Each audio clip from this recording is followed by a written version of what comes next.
Welcome back to the Complexity Science online tutorial series. This tutorial series is presented to you by AC4, the Advanced Consortium on Cooperation, Conflict and Complexity, at the Earth Institute, Columbia University.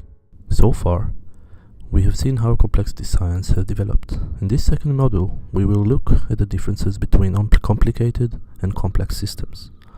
We will see several examples of each and highlight their differences. We look at the processes of building a car versus driving a car, and the different ways we get to and use public transportation in the large city. We will then look at examples of how complicated and complex systems look in our social world, and how the importance of understanding the context in which we are operating in helps us make appropriate decisions. A car is a large complicated system. It has about 30,000 parts that need to be assembled in a prescribed manner and sequence for it to work. Putting them together is a very complicated task.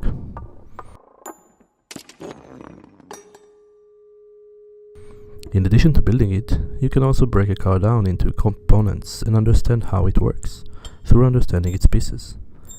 Even with so many parts, the car or the system you build behaves in an expected and predictable way. If you missed a part or taken it away, you can expect what the consequences will be, and the system can also be replicated over and over with the same results. However, taking this car for a drive is putting it into a complex system, where it interacts with many other moving parts that may or may not behave predictably over time. It interacts very differently from the way that the interactions of the parts of the car would be anticipated and understood. The traffic system cannot be broken down to its individual parts and still understand how the system functions. The interactions of the parts cannot be easily expected, and if you take some of the parts away, traffic will still move along. Using the public transportation is not simpler. It can also be both complicated and complex task.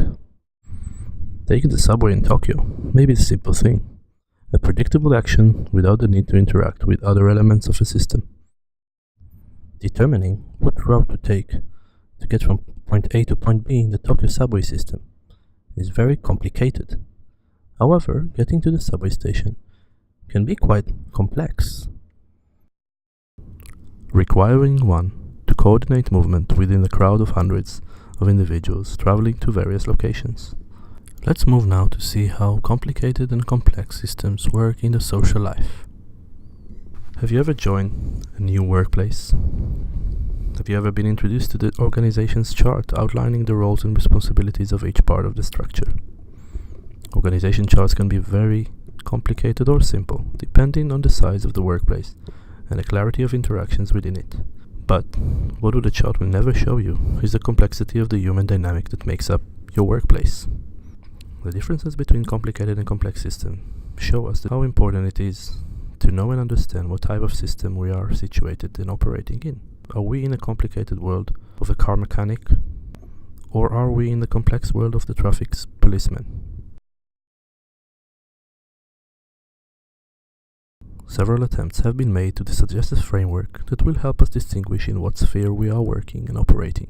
These models are helpful to understand when a situation is simple, complicated, complex, or even chaotic. A simple situation is one with only a few parts, predictable, defined interactions. Complicated situations are simple situations, scaled up, and complex situations are dynamic and unexpected, but still ordered. Finally, a chaotic system is a random system without internal order. The need for managers and decision makers to understand which system they are operating in is crucial to be able to make the decisions that are appropriate in each situation. Planning a wedding can be very complicated with many decisions. It can create quite a bit of stress for entire families.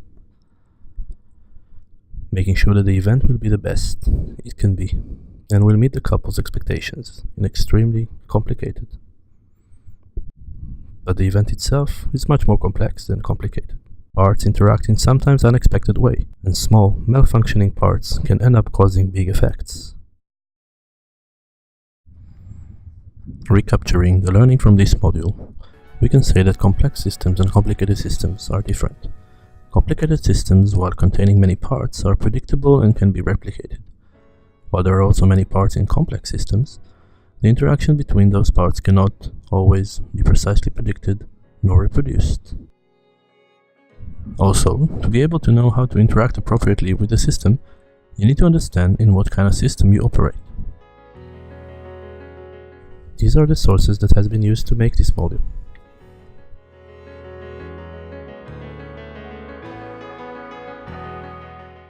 In the following modules of this series, we will explore more of the unique attributes of complex systems, such as their dynamics, their nonlinear causality, and other important features they have. Thank you for watching.